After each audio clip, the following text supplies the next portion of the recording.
Bill वापस लो।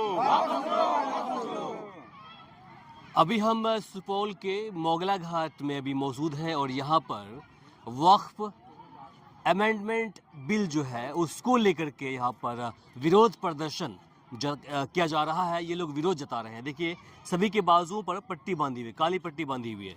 देख लीजिए, आज से 2 दिन पहले भी इस तरह का विरोध पूरे देश भर में देखने को मिला था। इसके पीछे की वजह है कि all India Muslim personal law board और इसके अलावा प्रत्येक राज्य के अलग अलग जो मुस्लिम संगठन है सभी ने आग्रह किया था मुसलमानों से कि कम से कम इस बिल को लेकर के आप लोग अपना विरोध जताइए। और इसी लेकर के आज ईद की नमाज के बाद सभी मुसलमानों ने यहाँ पर अपना विरोध जताया है। साथ ही नमाज के दौरान आपको हम तस्वीर में दिखा सकते हैं, वीडियो में दिखा सकते हैं किस प्रकार से सभी बच्चे, बूढ़े, नौजवान सभी अपने बाजू में काली पट्टी बांधकर यहाँ पर नमाज पढ़ने के लिए आए हुए हैं। आप देख लीजिए, वीडियो के माध्यम से देख लीजिए, फिर आपको हम आगे यहाँ पर हम पूछेंगे कि आखिर वजह क्या है। पहले इस तस्वीर को देख लीजिए, किस प्रकार से बच्चे, नौजवान, बूढ़े, इन बच्चों को देखिए, कितना छोटा बच्चा है, कितना मासूम बच्चा है। इन्होंने वक्फ जो अमेंडमेंट बिल जो है इसको लेकर के विरोध जता रहे हैं।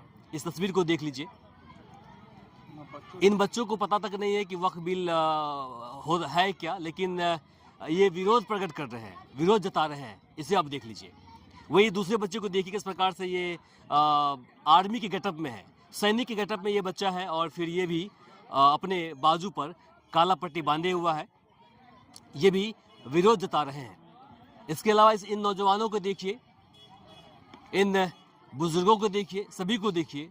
आपको विजुअल के माध्यम से दिख जाएगा कि सभी लोग किस प्रकार से वक्फ बिल अमेंडमेंट जो बिल है उसको लेकर के ये लोग विरोध जता रहे हैं। 2024 में ये बिल आया था और फिर उसके बाद जैसे ही मुस्लिम संगठनों को और मुस्लिम के रहनुमाओं को जो देश के अंदर है लगने लगा कि कहीं ना कहीं ये जो वक्फ की ज़मीन है उसको हथियाने की कोशिश की जा रही है। इनका आरोप है, मुस्लिम संगठन जितने भी हैं देश के अंदर, मुस्लिम पर्सनल लॉ बोर्ड है, उनका भी यही कहना है कि मुसलमानों की संपत्ति को हथियाने की कोशिश की जा रही है। इसे लेकर के यहाँ पर आज ईद की नमाज के लिए जब मुस्लिम यहाँ पहुँचे हैं ईदगाह पर, तो सभी ने अपने बाजू में अपना काला पट्टी बांध करके नमाज अदा करने के लिए आए हैं। देख लीजिए, आपको इस तस्वीर में आपको दिखाई देगी किस प्रकार से सभी अपने बाजुओं में काला पट्टी बांध कर विरोध जता रहे हैं। अब आपको हम यहाँ के जो दृश्य से परिचय कराते हैं, जानते हैं कि आखिर क्यों ये लोग विरोध कर रहे हैं, क्यों कर रहे हैं विरोध आप लोग?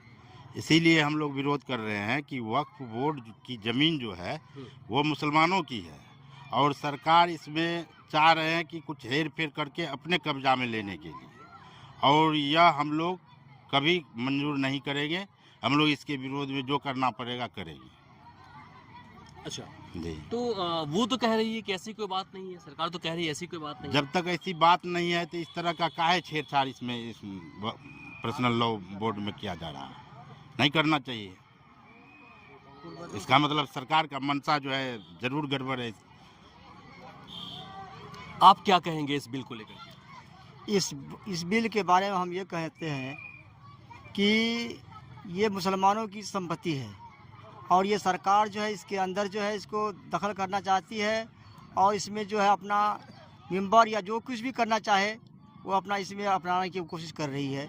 इसीलिए हम सब जो है इसके ख़िलाफ़ हैं और उस वक्त ख़िलाफ़ रहेंगे जब तक कि हमारे पूर्वज बोलिए। पूर्वज लोग दान दिए, हमारे पूर्वज लोगों ने वक्फ बोर्ड को दान किए थे और आज ये संपत्ति ये लेना चाह रहे हैं।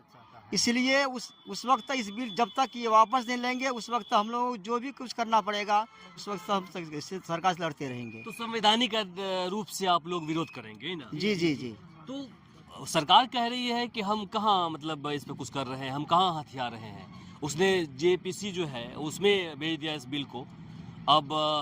अब देखिए चुनाव ये जो आपका ये जो ईद हो गया त्यौहार, इसके बाद सत्र शुरू होने वाला है और उसके बाद हो सकता प्रस्तुत करे सरकार वहाँ पर। तो वो तो कह रही है कि हमने ऐसा कुछ नहीं किया, उसमें हम नहीं चाहते हथियाने के लिए, हम चाहते हैं कि जो पारदर्शिता है वो दिखाई दे।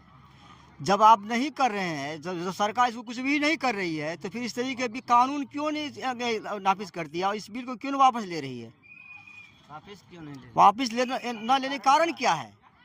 जब तक कुछ इसके दिल के अंदर कुछ करने का ख्याल नहीं है तब तक ये वापस क्यों नहीं ले रही है बिल? अच्छा, आप बताइए क्या कहेंगे? मेरा कहना है कि सब धर्म में अपना अपना लॉ है, बोर्ड है, संगठन है, सारा चीज़ है, लेकिन मुस्लिमी संगठन में ही क्यों इस तरह का माने भेदभाव सरकार द्वारा किया जा रहा है।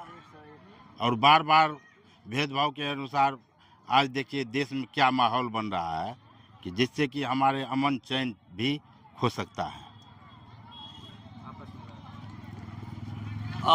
एक बात और है जिसको लेकर के सवाल खड़ा होता रहा है कि जो चंद्रबाबू नायडू जी हैं और ख़ास करके नीतीश कुमार जी बिहार के अंदर है, इस पर मुसलमानों के अंदर उम्मीदें हैं। तो क्या लगता है कि ये दोनों जो है सरकार को सपोर्ट करेगी क्या? सरकार को ये तो सपोर्ट करने की ख्याल ही में है ये लोग। जब तक ये सरकार के सपोर्ट नहीं कर रही है तो फिर ये इसके ऊपर ये हम लोग इतना मुसलमान सब आवाज़ उठा रहे हैं, लेकिन ये लोग कुछ आवाज़ नहीं उठा रहे हैं। इसकी वजह क्या है? नायडू का एक बयान आया था, हालांकि उसने सीधे रूप में नहीं बोला है, लेकिन हाँ एक मीडिया में खबर चल रही है कि नीतीश कुमार भी वो भी दोनों कहीं ना कहीं इसके खिलाफ हैं, इस बिल के खिलाफ। वो नहीं चाहते हैं कि ये बिल पास हो और कानून बन जाए। फिर जब इसके खिलाफ हैं इस बिल के, तो हम लोगों के साथ ये आवाज़ नहीं उठा रहे। हम लोग आवाज़ उठा रहे हैं, लेकिन ये लोग ये आवाज़ नहीं उठा रहे हैं। इससे मुसलमान क्या समझेंगे कि हमारे साथ है, ये हमारे खिलाफ है ये। तो अभी आपने देखा ये सभी जो मुस्लिम लोग हैं नमाज़ पढ़ने के बाद अपनी बातें रख रहे हैं। कहना हुआ कि हम सरकार से चाहते हैं कि ये जो बिल है इसे रद्द कर दे, इस बिल को लेकर के ना आए, क्योंकि जितने भी धार्मिक संगठन देश के अंदर हैं या फिर धर्म है, उनका खुद का पर्सनल संगठन है, पर्सनल बोर्ड है। उसमें जब छेड़छाड़ नहीं की जा रही है तो ये मुस्लिम वक्फ बोर्ड जो है की संपत्ति है, इसमें क्यों कानून लेकर के आ रहे हैं? इनका ये कहना है क्योंकि वक्फ का मतलब ही होता है कि दान करना, और दान की ज़मीन पर सरकार क्यों हथकंडा अपनाना चाह रही है या फिर कब्जाना चाह रही है, इनका कहना हुआ। हालांकि सरकार कह रही है कि ऐसी कोई बात नहीं है, हम उसको कब्जाने की कोशिश नहीं कर रहे हैं, बस पारदर्शिता लाने की हम कोशिश कर रहे हैं। बाकी से लेकर आप क्या सोचते हैं कमेंट बॉक्स में लिखकर ज़रूर बताएं। इस वीडियो को अधिक से अधिक शेयर करें ताकि अन्य लोगों तक पहुंच पाए। आप देख रहे थे वी आवर्स न्यूज़ बिहार और मैं हूं इमरान। फ़िलहाल के लिए मुझे और सहयोगी एहसान को दीजिए यहीं पर इजाज़त। नमस्कार, सब बखैर।